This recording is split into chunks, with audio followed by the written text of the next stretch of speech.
Let me start by saying, man, I love doing this and I love teaching you and I love sharing.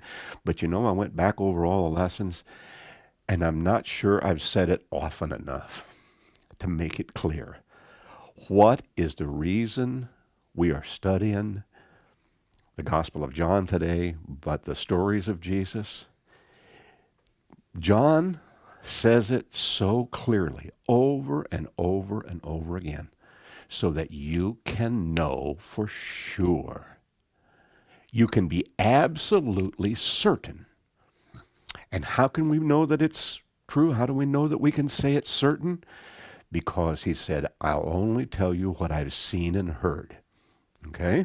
And so with that certainty, now we're not going to start on the idea of testimony until later in the study, but if a person gets on a witness stand and they do this whole thing with put your hand on the Bible, hold your heart, or however they do it, do you swear that all you're going to say is the truth, the whole truth, and nothing but the truth? And then you catch them in a lie. What are you going to say about the rest of their testimony?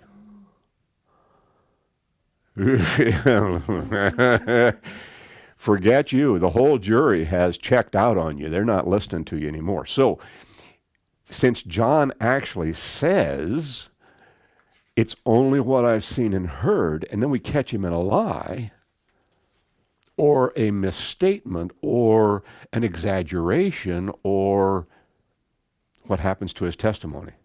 It all goes away. Because you can't believe anything then. All right?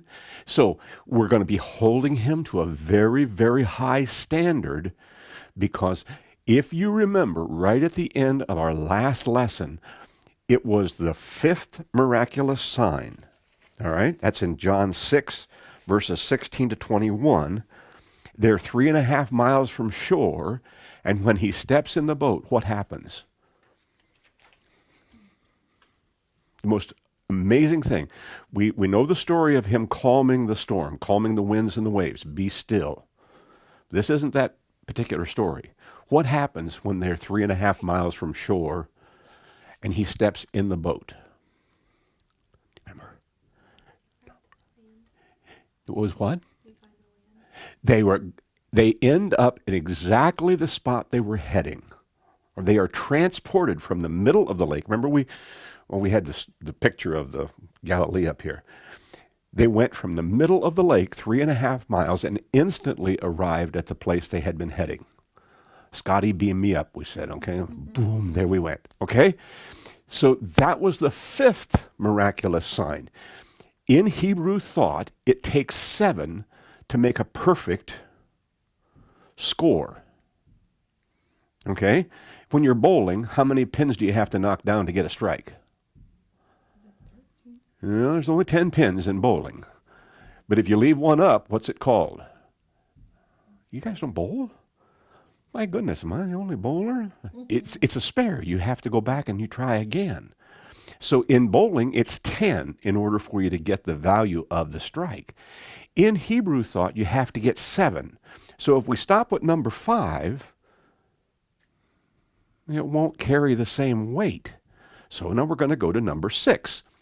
Turn, if you will, to chapter 9, verses 1 through 41, and we have the 6th miraculous sign in the Gospel of John. Okay, let me just refresh our memories here. We had written on here, who was the first John that we talked about in the story of the Gospel of John? What was John 1? John the Baptizer. Okay, so he's John 1. John 2 is that guy who's walking around behind Philip and Andrew and writing down what they said and who they talked to first, and then they call the rest of the disciples. All right, he calls himself what? When he refers to himself, what does he call himself? Does he call himself John? He's the beloved disciple, the very, very best friend of Jesus. Okay? Now, Who's the third John then? John number 3. You remember? There are 4 disciples that Jesus calls very, very early in his ministry. Peter and James were brothers, fishermen, Capernaum. And then there were 2 other brothers. They were called the sons of Zebedee, James and John. John 3. Okay, so now we've got our John straight. Now we have to start that about every week because it's hard to figure out which John we're talking about here because it's like Bob's. There's just a lot of Bob's around, okay? Well, anyway, I'm glad to be a part of a large group, but sometimes it can get confusing. All right. The healing of the man who was born blind is miraculous sign number 6.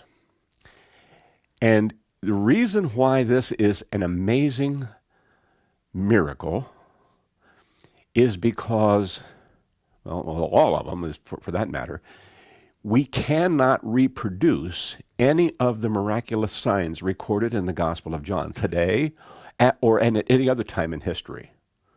There's no way to recreate, even with our rocket and science technology, even with our nano robots that we can inject into our bloodstreams, not with DNA sequencing and all the other scientific things we've done.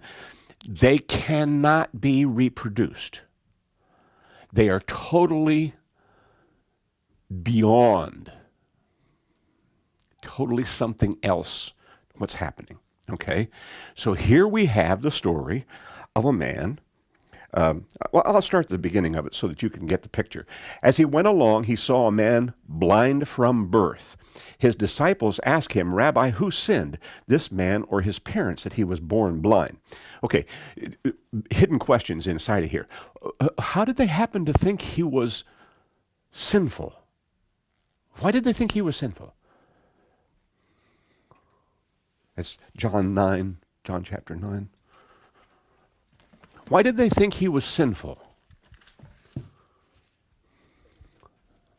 Because God wouldn't do a bad thing to a good person, right? That was the way they were thinking. If you are a good person, what's God going to do for you? He's going to bless you. He's going to take away your problems. He's going to fix your issues. He's going to rescue you. He is the great Savior. Okay? What does he do to bad people? He punishes them. He curses them. He causes them problems. Well, we say, well, okay, that says something. That's the way they thought. That's the way they taught. If you want, That's not the way it is. I'm glad it's not the way it is either, because God does not give us what we are due to receive. He gives us grace instead. But it also sort of makes sense. Do you know what happens when a person has venereal disease and they have a baby? Do you understand what happens with that? Or is it, that's almost from a different generation. I grew up, I live today because they developed penicillin just in time for me to be born. Okay? And that's taken care of a lot of other diseases.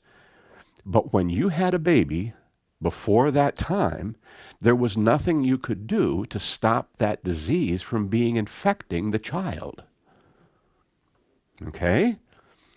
And the result of that was gradually, over the first year or so of the child's life, the disease would attack the surfaces of the eyes of that baby and slowly turn them from being able to see to being blind. Okay, do you follow?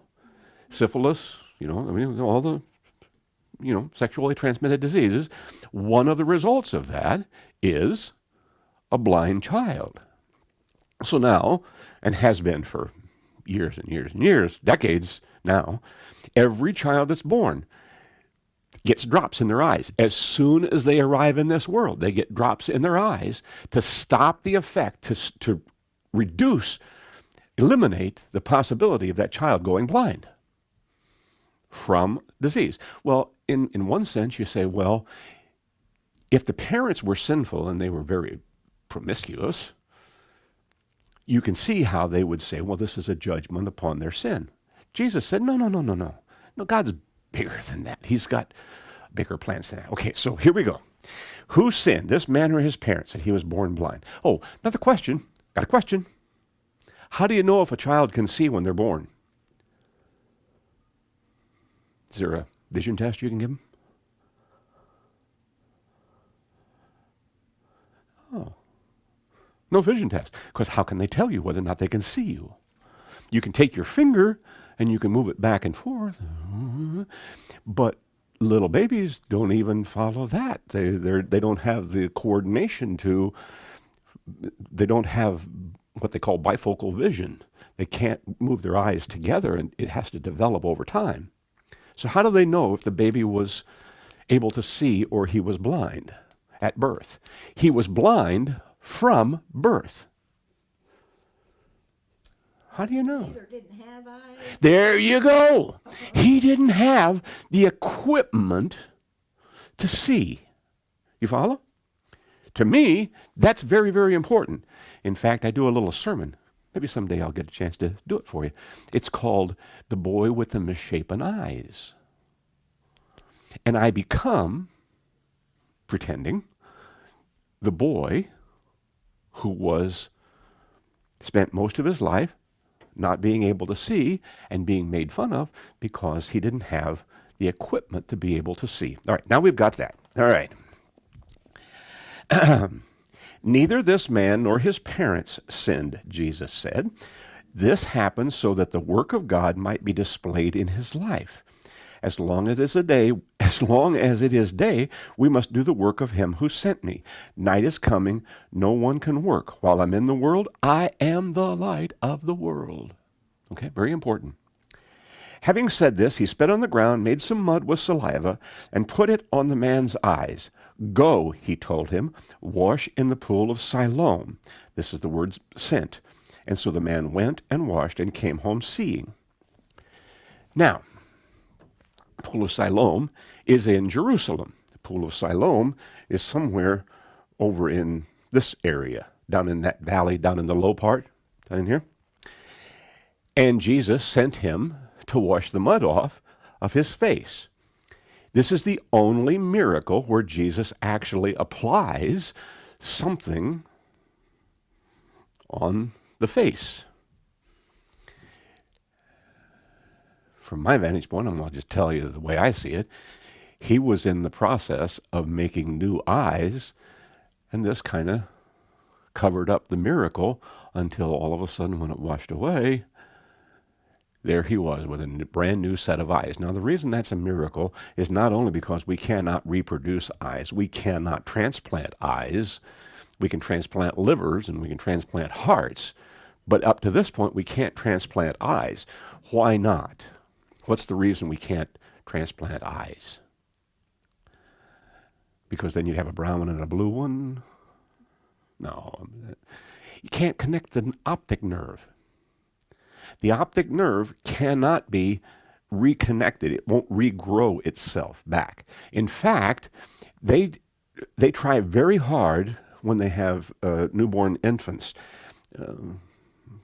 I watched a surgery back many years ago where the little girl had weak muscles in her eyes and one eye pointed in toward her nose because the muscle on the outside wasn't strong enough to pull it straight.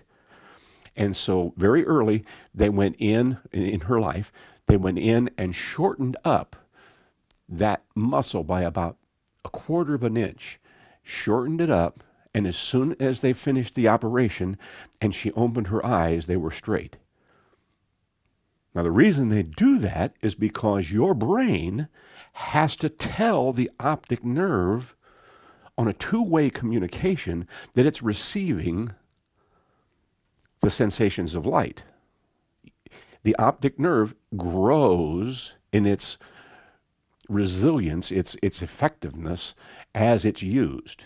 And the optic path back and forth from the brain to the eyes is a dynamic one. If the child can't see as they're young, the nerve will never develop and they will never be able to see, even if they have healthy eyes.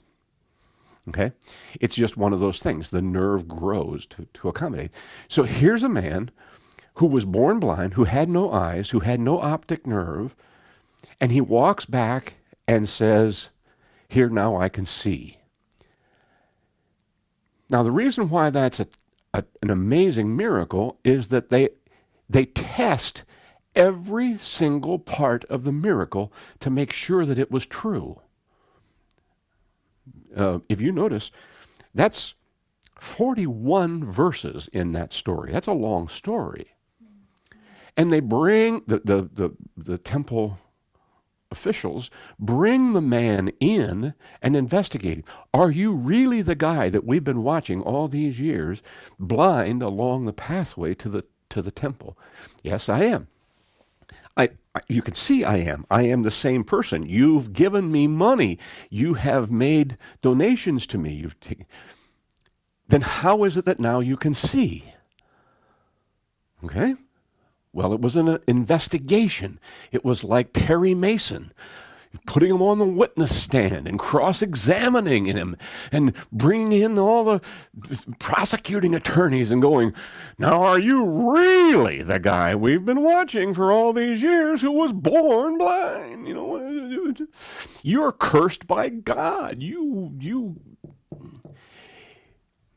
bad person. How can now all of a sudden you see?" And then they brought in his parents, and they made them testify. And they'd already made up their minds that if they said that God had healed their son, they were going to get thrown out of the temple and the synagogue. And they couldn't worship there anymore. And so they were trying to figure out how this could not be true. Okay. And when it ended up, it was true. And you can finish the story. I'm going to go ahead with that. But I just want you to understand, this was no small miracle. And it was no small investigation. It was an intensive search to try and find a loophole, a problem in the testimony. They couldn't find one. Okay, so that's number 6. Okay, number 7. We're going to flip over. Sure, I'm sorry. Go right ahead. He had to obey what Jesus said to go wash. Yes. He could have said, this is stupid. I'm not doing anything else. But he wanted his sight so badly that he obeyed Jesus' command. And that's a hard thing. It can be. Obey Jesus. It was a humiliating thing, too, to have somebody spit on you. I mean, put mud on your face. He'd been insulted a lot of different ways, but, you know, you have to kind of look at this thing. Now, there were people who were blind who called out to Jesus and said, "Give me back my sight." This guy had never seen and couldn't even envision what it meant to have sight. Never asked Jesus. There was no request for healing here. It's just interesting. We love following this trails and things through these stories, but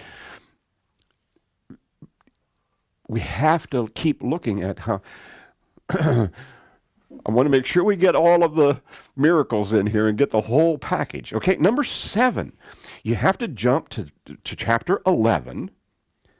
And in chapter 11 of John, you will see the 7th miraculous sign. Jesus has 2 very, very good friends, 3 very, very good friends. The 2 I was referring to at the beginning were Mary and Martha. Lazarus at that point had died, but this family, a brother and 2 sisters, lived in a house in Bethany. Okay, we're going to do this in just a little bit here, but to get a picture, Jerusalem sits on 3 mountains. This mountain here, this is the mountain over here on this side where Herod's palace is. The Mount of Olives is over here on this side. So there are 3 mountains lined up north to south. Mount of Olives over here, the Mount of Zion here, and the mount over here where the upper room and Herod's palace is. Okay, 3 mountains. Excuse me. Bethany is just across the top of the Mount of Olives on the backside. Okay? It is less than 2 miles from Jerusalem, and that puts it within the walking distance that you could walk on the Sabbath day and not violate the Sabbath. So on the Sabbath day, there were limits to how much work you could do. You could go to worship and could walk 2 miles and not violate the rules. Bethany was within the distance that you could walk legally on the Sabbath. Okay. Many people lived in Bethany because it was outside the crush of people that lived in Jerusalem, but they could still get to the temple to worship. Okay, now, the sisters called Jesus to come and help Lazarus, who is very, very sick and near death. He refuses to come. He waits 4 days. And then he starts to make his movement toward Jerusalem. And he arrives in Bethany after Lazarus has been in the tomb for 4 days. Okay? The sisters come out. They cry, they weep, they grab Jesus, they hold him. If only you had been here, you could have spared my brother's life. Jesus says, don't you understand? I am the resurrection and the life. They said, yeah, we understand there's going to be a resurrection, and yeah, we got it. And they didn't really get it. Because Jesus said, I want to go see where he's buried. So they take him to the cemetery, and along the way, we have the shortest verse in the Bible. It's only 2 verses, 2 words long. Do you remember what it is? It was my favorite verse. Jesus wept. Every time they ask me, what's a memory verse that you know? Jesus wept. All right, so I got that one. And why did he weep on the way to the cemetery? He was sad that his friend was dead. He knew he was going to be alive in a little while.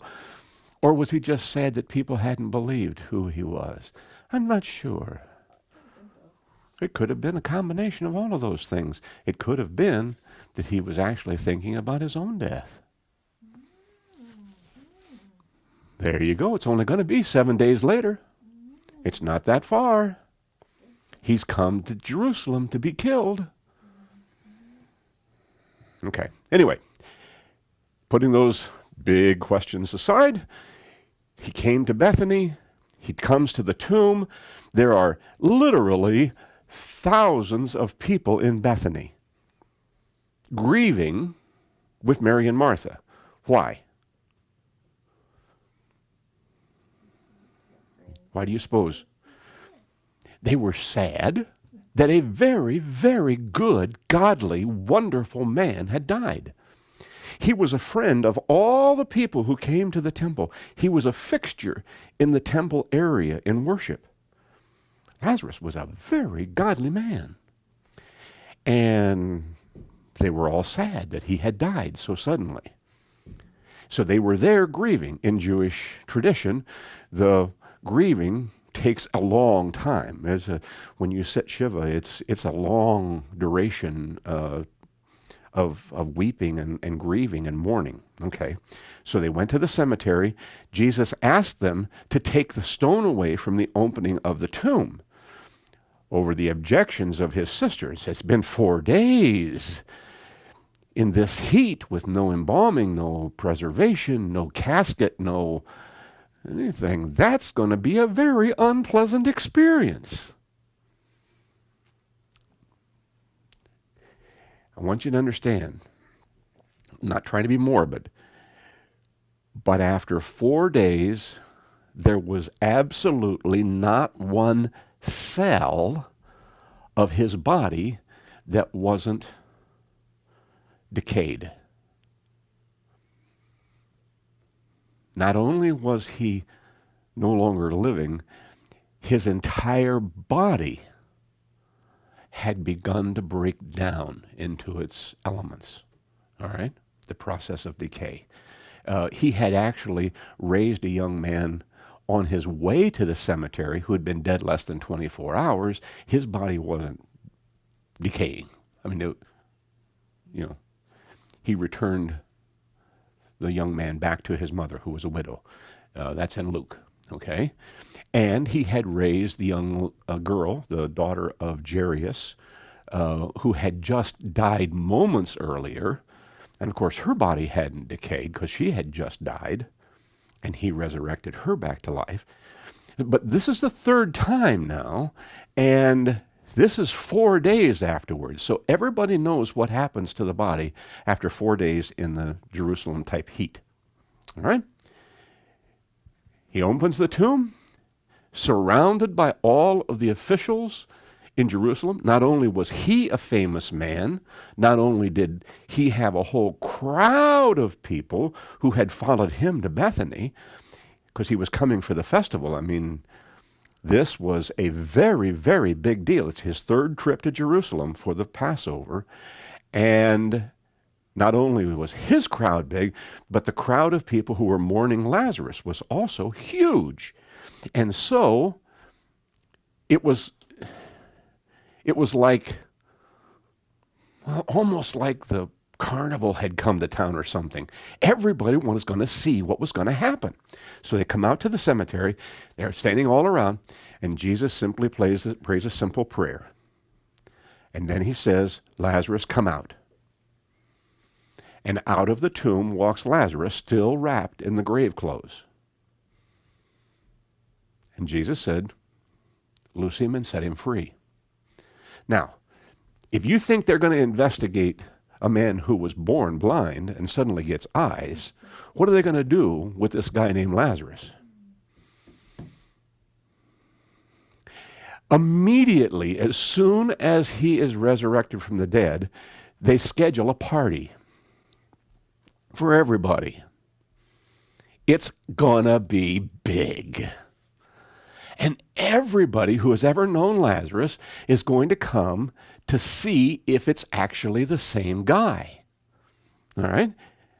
Does he have the same color hair? Does he have the same color eyes? Does he still have that chipped tooth from when we were playing baseball as a kid and he took a pitch right to the face? You know, yeah, he still has the chipped tooth. Does he still have that scar where he fell and ripped his back open? Yeah, it's still there. Does he still love me as his friend? Does he still remember the name of my first girlfriend or boyfriend? They wanted to ask him everything. What were they looking for? What were they looking for? A phony. I think you've tried to trick us. We know things that Lazarus knows that nobody else knows. We know things about him. We're going to check it out. And what does it say? What's the result of this big party, this big celebration of the return of Lazarus after 4 days in the tomb?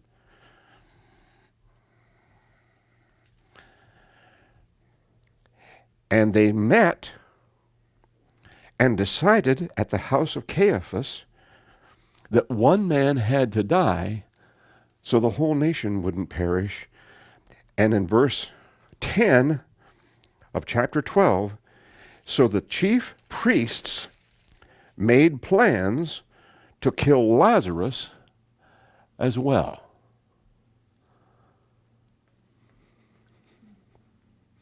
Who was Lazarus to the chief priests? He was their friend. Must have not been anymore. He was their friend. I want you to understand, and I'm about ready to build a model here, so I'm making room. They were so desperate to get rid of Jesus, they were willing to negotiate the murder of a very, very godly, good friend. They'd gone crazy. They had absolutely lost their minds. Okay. Now, I've come to the end of those the 7 miraculous signs. Now we have a complete set. There are 7. And what 7 means is, I don't need to do no more. You've got all the proof you need of who I am. Okay? I'm going to change tracks. And I got just enough time to do this. All right? I want you to get a picture in your mind. This is the temple. This is the golden gate, called the Eastern Gate. There are not many gates along here. All right? This is the city of David. This much right here was the only city that King David ever knew, because the temple hadn't been built yet, you remember? David was not allowed to build the temple. He had all the equipment, he had all the materials to build the temple, but he wasn't allowed to build it. Who had to build the first temple? Do you remember? David's son, Solomon. Yeah. Okay. This is the fortress of Antonia, the Roman fortress. That was where Jesus was tried. This is the house of Caiaphas. That's where Jesus' trial took place. This is the place where they have the upper room. Okay, now we've got that picture in mind. I'm going to take this down. All right. And now I'm going to build you a 3D model. And you're going to go, wow, Pastor Bob, that's incredible. Okay, well, maybe not, but we'll work on it. Okay, this is the mount that the temple sits on. Ba-dum! No, I'm sorry, this is the mount over here. Get your right mountains here. All right, this is the mountain on this side. This is the mountain the temple sits on. This is the mountain the city of David sits on. And the Mount of Olives sits over here, even higher. Okay, you follow? So when we talk about the city of Jerusalem, you have to get a picture of how it's put together. Laying flat, it doesn't look that big of a deal. But in Jesus' day, you didn't get to look at it from the sky. You had to look at it from the side. So when Jesus came into Jerusalem, you could only see it from over here. This is on the Mount of Olives. Remember now, the Mount of Olives would be here. Bethany is right here behind the hill. You couldn't look from Bethany and see the temple, but all you had to do is come to the top of the hill and then down this side and then come up this side of the mountain to come into the Golden Gate. All right? So here we have the mountains. All right? Look at the little line I put on here. That line describes where the wall was located, the foundations of the wall of Jerusalem. Now, we have this huge mountain. It's a very tall mountain. You don't need to build a wall all the way down on the bottom of the mountain. All you have to do is find a spot here, level off, and build your foundation for your wall up here. And, okay? Here's the way they did this. They were trying to create a level spot. I'm going to move some chairs here to make room. They were trying to make a level spot for the temple. You can't build a temple up here, can you?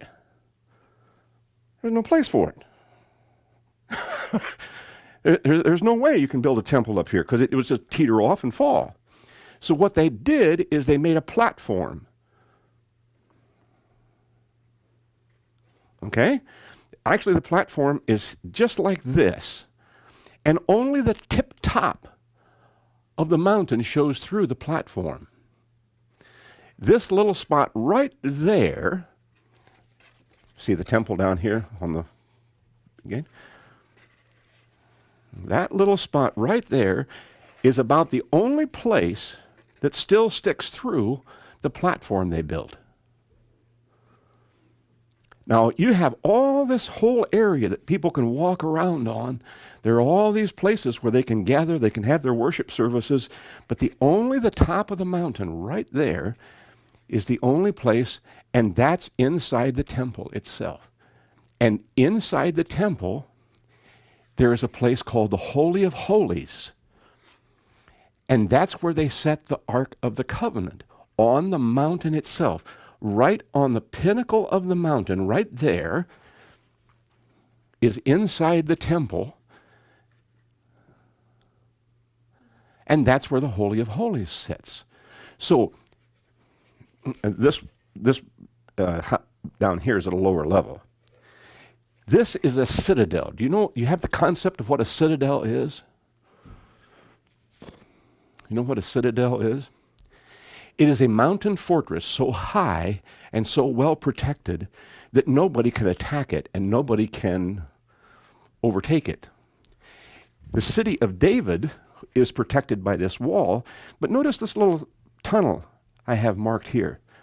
That's the spring that provides the fresh water for the city of David. You could climb down behind the wall into that tunnel and go down the steps and get buckets of water from the spring and bring it up inside the city and never have to leave the city wall. But remember, that little spring is also where David went to when he wanted to take the city. He climbed in up the mountain, climbed in that little hole at the spring, and climbed up through that tunnel and took the city as his fortress, his mountain citadel. It was amazing. Okay, why does this stop here? Because there's another valley over here. The mountain, see the fortress of Antonio sitting here? It stood at the top edge of another mountain. It was a perfect fortress. Nobody could attack it. And remember that wall that I said they had built from the Temple Mount itself over to the high priest's house and things over here? They didn't want to go down into the city and back up this side, so they had themselves a walkway built from their homes over here directly over to the temple. See how that would be very convenient? You wouldn't have to go down in that poor man's place down in here in the bottom. Yeah, the stinky place. So that pathway was built like this, and they could walk straight across to the temple. This is kind of fun, isn't it? Now there's one more thing I got to show you. Remember how the wall up here on this side is built real high up on the mountain to make the platform? Oh, this is going to be so amazing. You're going to go, oh, wow, oh, wow. Mm-hmm. There's the platform. Okay. Now I'm going to take this mountain away because you need to see what's happening over here. But look where they built the wall on this side. The wall is way up here on the outside. Where's the wall down here? You mean the foundation?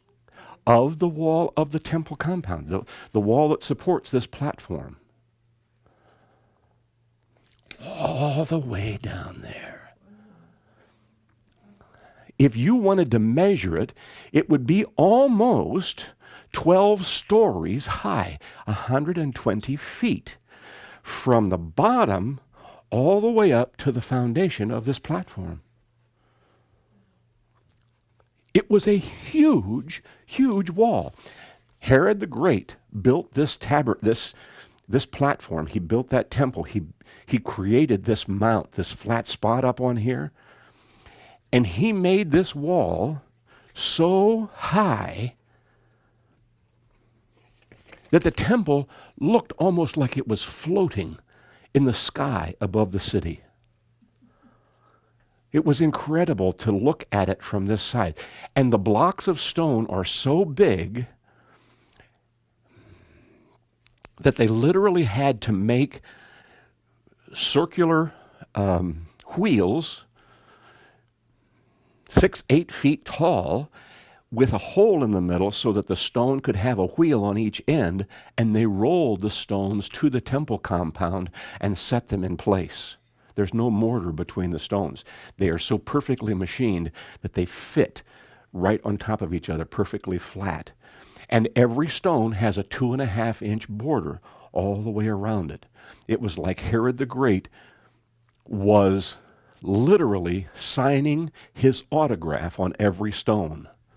Because if it didn't have his border on it, it was not the work of Herod the Great. He was quite an egotist. Okay, now, why isn't that such a high wall today? 30 years, 35 years after Jesus died, the Romans came in and destroyed Jerusalem. Okay?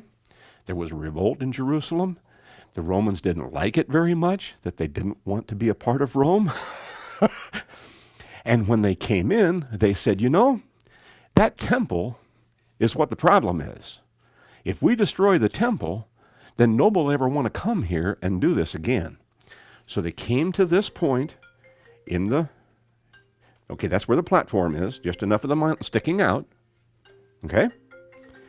They came up here on the platform and they took everything down to the flat portion of the platform.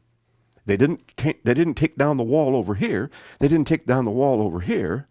They didn't knock anything down lower than just the flat platform. My hands to work here. They made it flat across the top. They took their horses and their equipment and they literally scraped everything that was up here, the whole temple, and scraped it off and threw it down in this valley. They just scraped everything. They didn't throw it this way. They didn't throw it that way. They threw it this way and that way. And the entire structure, the walls, the buildings, the gigantic altars, everything was taken and just scraped off and filled into here.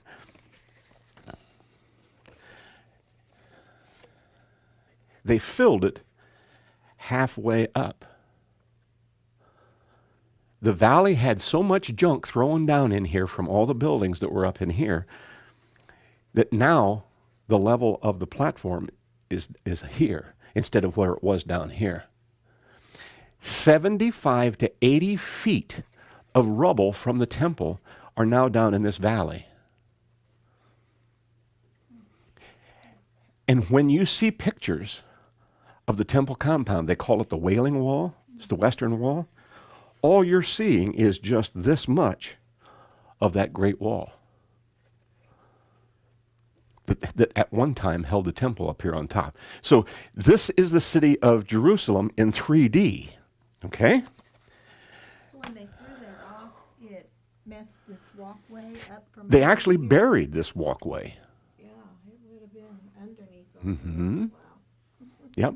And they've cleared off just this little tiny place. All of this is still buried. You can't get into that. And this little piece right here, right here is the only part of the Wailing Wall, the Western Wall, that you can still see. All the rest of it's completely covered. And now they've dug tunnels down to the original pavement down below, and they've excavated down here on the original walkway, and you can go down through and get all the way down and walk on those foundation stones that Jesus would have walked on. But it's 75 or 80 feet down underneath all the rubble. Okay, now we come to one of the most interesting things about John. John is a resident of Jerusalem. How do we know that? Say, Pastor Bob, don't tell me something you can't prove. Okay? Please don't tell me anything you can't prove. Jerusalem was his playground. It was his nursery. It was his high school, alma mater. It was what he was comfortable with. He lived there all the time.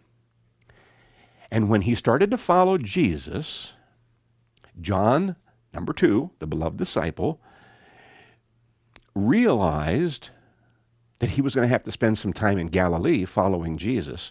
And so, we have stories of being in Galilee and walking on the water and being transported off the Sea of Galilee.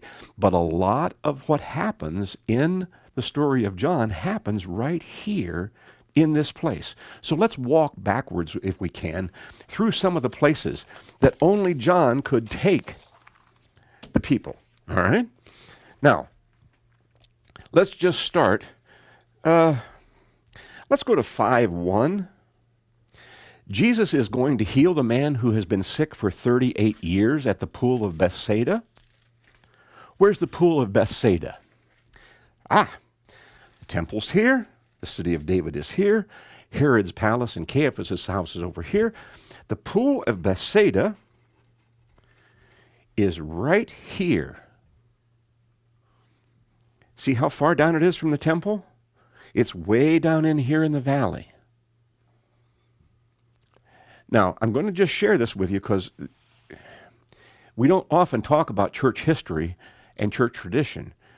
But right here, inside this wall right here, is the place where Mary, the mother of Jesus, family used to live.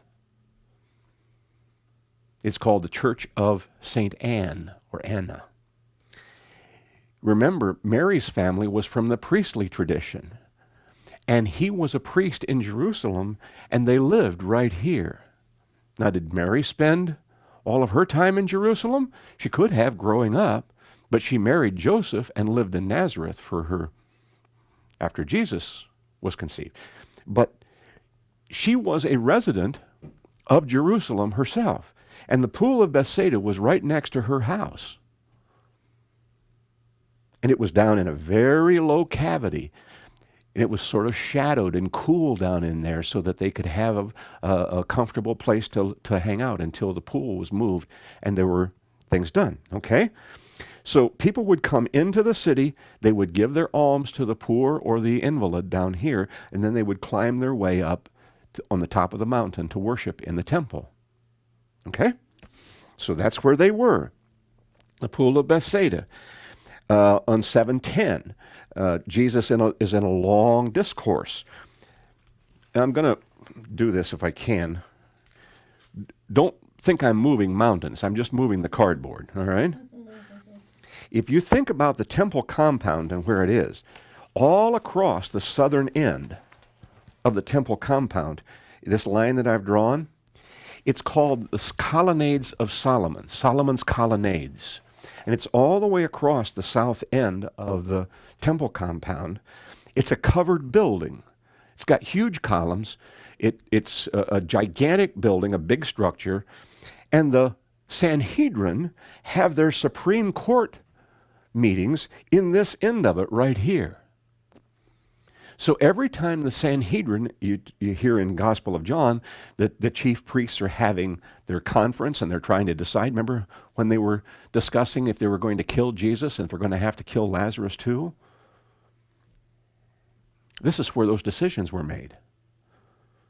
Up here on the temple compound, high up on the top of the mountain, underneath Solomon's colonnade. Right here. Now, I have to ask you a question. This is the burning question of the Gospel of John. Remember we talked about John 1, John 2, John 3. What did John 1, John the Baptizer, what did he look like? What kind of uniform did he wear? He was supposed to look like Elijah. He wore a camel's skin or an animal skin covering, and he ate locust and wild honey. Remember? All right? He didn't look like anybody that you would normally have in society. He looked like an outsider. He looked like a stranger. And he spoke like a stranger. But his family had been priests. He was in the priestly family. And so he was very well known to the priests because he had grown up as a priest in Jerusalem. John the Baptist was a priest in the priestly family in Jerusalem. Zechariah, if you remember, was his father. And Elizabeth was his mother. And they were priestly families, so they spent a great deal of time in Jerusalem.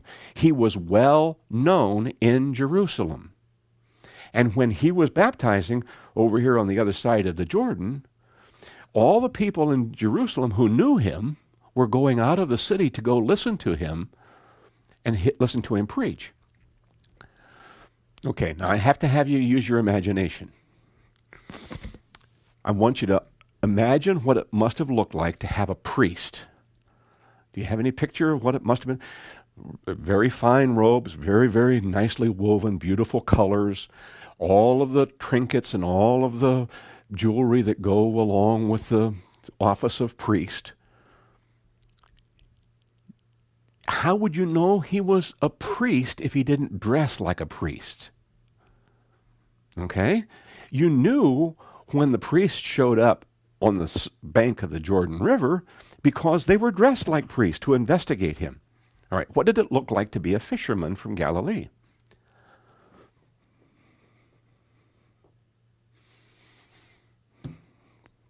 Clunky clothes, kind of looked like a farmer, kind of came in with longer hair, you weren't trimmed up very nice, you just weren't as spiffy, you didn't have nice shoes. Did you have any jewelry? No. What did you smell like? About everything smelled like fish. All right? Now, when I was out in Oregon, everybody wore cowboy boots and this great big wide-brimmed hat, big belt buckles. I love wearing my Bob belt buckle. It kind of reminds me of being in Oregon. All right? Why? Because that's the uniform of their society. In Jesus' day, everybody had a uniform. Everybody could tell just about what part of the country you came from by the clothes that you wore. Now, you weren't dirty, you weren't nasty, but you talked different, all right? You ever heard somebody talk from Scotland or somebody from England? They speak English, but they speak it differently. When I was back in Pennsylvania, they spoke differently than we do in Indiana. Instead of my dad's name being Tom Douglas, it was Tommy. It was Tommy. When we were in Missouri, they didn't say fire tower, they said fartar, fartar, because they spoke differently. In this society, where you came from was a part of the way you spoke, part of the way you looked, part of the way you dressed, part of the way you handled yourself. So how does a fisherman from Galilee get up into Solomon's colonnades to set in and listen to one of the planning sessions they're planning on killing Jesus?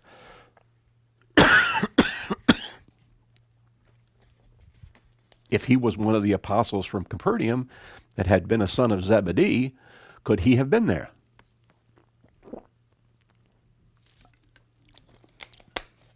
Not likely. So, what do you say?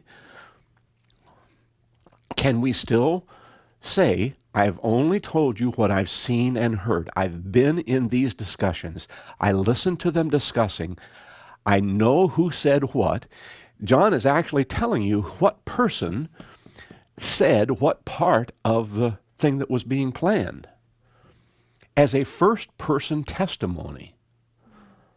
How does he get into the Solomon's colonnade, the colonnade of Solomon? You know what?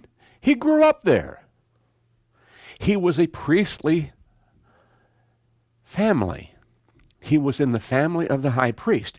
He could go any place he wanted to and be welcomed. For instance, I've got a whole lot of descriptions here on this third page.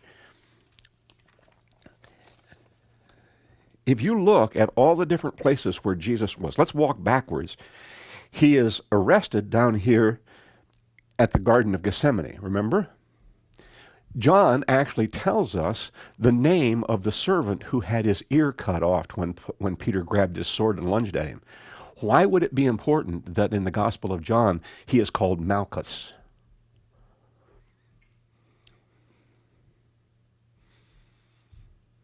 He was a friend. He knew exactly who Malchus was. It was just normal for him to say, it wasn't just this kid I knew one time where Malchus was the one who had his ear slopped off. He knew the servants in the high priest's house. Okay? So they climb up the mountain. They've got Jesus under arrest now. They climb up the mountain. They go over and climb the steps. There are steps that climb up this mountain over here from the valley up to the house of Caiaphas. That's where Jesus is being held for his trial. I'm going to put this back up here. Okay? Over here is the Garden of Gethsemane where they arrested him. Now they're going to carry him all the way around. They're going to climb the steps. The steps are still there. You can walk up the same steps. They carried Jesus right up the side of the hill, straight up the wall of the mountain, straight up to the house of Caiaphas. It's in the house of Caiaphas that they have the trial of Jesus. If you're a farmer, are you going to walk into Caiaphas's house? No. If you're a fisherman, can you walk into Caiaphas's house? No. But Peter does walk into the house of Caiaphas. How does he get there? He's a farmer. He's not in the right uniform. He's in the fisherman's uniform. How does he get into the house of Caiaphas to watch the trial of Jesus in the Gospel of John? I wondered who would ask that question. Jesus is arrested in chapter 18. Okay. I told you that I am he, Jesus said, verse 8. And then there's Malchus's name, verse 10. And they brought him to Annas. He was the father-in-law of Caiaphas in verse 13. And then they went to Caiaphas's house. Simon Peter, all right, verse 15, Simon Peter and the other disciple. Who is the other disciple we're talking about here? John 2. He's the one who's testifying to what happened. All right? Simon Peter and the other disciple were following Jesus because this disciple was known to the high priest. How would he have been known by the high priest? He went with Jesus into the high priest's courtyard, but Peter had to stay outside the door. That other disciple, who was known to the high priest, came back and spoke to the girl on duty there and brought Peter in. So the writer of John is now in the house of Caiaphas. Can a fisherman from Galilee walk into Caiaphas's house? No, because Peter can't. There are armed guards standing there. They're protecting the property of the high priest. Okay? So the disciple who's writing the testimony walks out of the trial of Jesus, walks across the courtyard, and says to Peter, you can let him in. He's a friend of mine. You can come in. All right? That's when Peter finds himself surrounded by the enemy troops and has to deny Jesus 3 times, or they'd take him prisoner too, in the house of Caiaphas. You don't realize how dangerous Peter's situation was until you realize he was in the wrong place. He was in the high priest's very house. Okay, after the trial, they take Jesus from here over to the fortress of Antonia. How can a farmer, how can a fisherman, how can somebody in a cowboy outfit walk into the fortress of Antonia? You can't. But if you're a high priest family, you can go any place in town you want. All right? And so he ends up at the trial of Jesus at the fortress of Antonia, even though it's a Roman fortress, because we know the high priest and all of the Sanhedrin council had followed Jesus to bring charges against Jesus to Pilate. Okay? It's very interesting. I'm going to take one more step. Of all the people who followed Jesus, who was the only one who was standing at the foot of the cross while Jesus was dying? Peter? No. Matthew? No. Nathaniel? No. There's only one follower of Jesus who could stand with Jesus' mother Mary, at the foot of the cross while he died, and told us exactly what was said and what was done in a first-hand testimony. It was John 2, the beloved disciple. And he stood there and watched them prepare the body of Jesus for burial. He was the man who nobody would attack, nobody would arrest. They weren't going to arrest the high priest family. Even when he stood at the foot of the cross of the man who was being executed, John is the one we can depend on because he was in the perfect place in society to be able to tell us exactly who said what, exactly who did what. He could look at everything and say, I'm going to tell you exactly what I saw and what I heard. And he's the only one who had the position, the responsibility, and the possibility of going from the high priest's house to the Sanhedrin court, to the fortress of Antonia, to the foot of the cross. And he was able to be there to tell us the story of what happened to Jesus. And it's the most incredible blessing the world has ever been given, because here he is saying, I'm going to tell you the truth. I've got my hand on the Bible. I'm telling you the truth. This is exactly the way it went. Okay? Let's have a word of prayer. Dear Jesus, thank you for giving us the testimony that we can believe, the testimony that we can hold on to, that Jesus was the one you sent. He was the very Son of God, the very essence of God, the very person of God, the very nature of God, the Spirit of God. He was all of those things, but he was also a friend to a man named John.